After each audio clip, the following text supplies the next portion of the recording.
కార్తీక పురాణము 22వ అధ్యాయము. పురంజయుడు కార్తీక పౌర్ణమి వ్రతము చేయుట. మరలా ఆత్రి మహాముని అగస్త్యునికిట్లు చెప్పదొడగెను.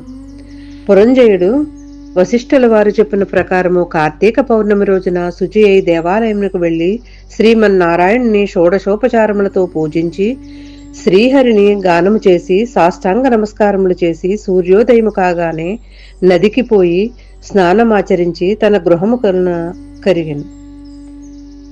అట్టి సమయములో విష్ణు భక్తుడగు ఒక వృద్ధ బ్రాహ్మణుడు మెడనిండా తులసిమాలలు ధరించి పురంజయుని సమీపించి, రాజా, విచారింపకము. నీవు వెంటనే చెల్లాచెదిరి ఉన్న నీ సైన్యమును కూడ తీసుకుని యుద్ధ సన్నద్ధుడివై నీ శత్రురాజులతో పోరు సల్పము. నీ రాజ్యము నీకు దక్కును అని దీవించి అదృశ్యుడయ్యను. ఇతడెవరో మహానుభావుని వలె ఉన్నాడే అని ఆ వృద్ధుని మాటలు నమ్మి యుద్ధ సన్నిధుడై శత్రురాజులతో ఘోరముగా పోరాడను. దెబ్బతిని క్రోధముతో ఉన్న పురంజయుని సైన్యము దాటికి శత్రురాజులు సైన్యమును నిలవలేకపోయిరి. అదియును కాక శ్రీమన్నారాయణుడు పురంజయుని విజయానికి అన్ని విధములా సహాయపడెను. అంతయు శ్రీమన్నారాయణుని మహిమయే కదా. ఆ యుద్ధములో కాంబోజాది భూపాలురు ఓడిపోయి పురంజయ రక్షింపుము రక్షింపుము అని కేకలు వేయుచు పారిపోయారు. పురంజయుడు విజయము పొంది తన రాజ్యమును తిరిగి సంపాదించెను. శ్రీమన్నారాయణుని కటాక్షమునకు పాత్రులైన వారికి శత్రుభయములు కలుగుతుందా? విషం త్రాగినను అమృతమే యగును. ప్రహ్లాదునకు తండ్రి విషాన్ని ఇవ్వగా శ్రీహరి అని ప్రార్థించి త్రాగగా అమృతమైనది కదా. శ్రీహరి కటాక్షము వలన సూర్యచంద్రులు ఉన్నంత వరకును ధ్రువుడు చిరంజీవియే కదా.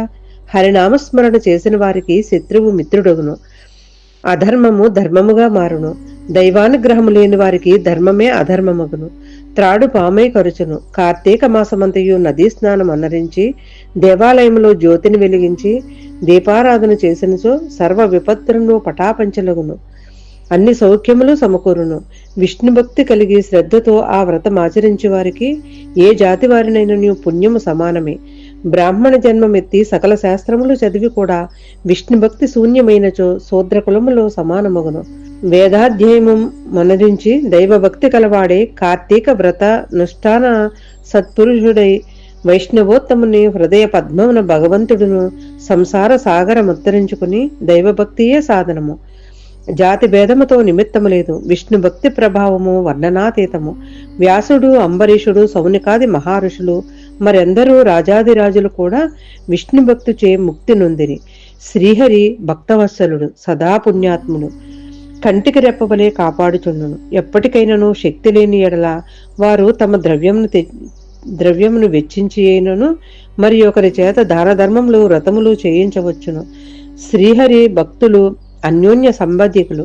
అందువలన లోకపోషకుడు భక్త రక్షకుడైన ఆదినారాయణుడు తన భక్తులను సదా సంపదను నొసంగి కాపాడుచూ ఉంటాడు.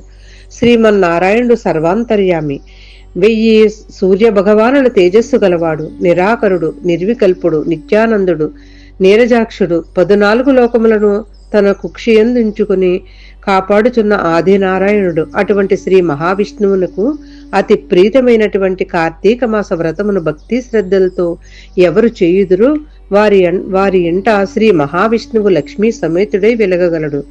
ఆ ఇల్లు సిరి సంపదలతో కలకలలాడును. కార్తీక మాసములో శుచి అయి పురాణ పఠనము చేసినచో పితృదేవతలు సంతసించెదరు. వారి వంశమంతయు తరించును. ఇది ముమ్మాటికి నిజము. 22వ రోజు పారాయణము సమాప్తము.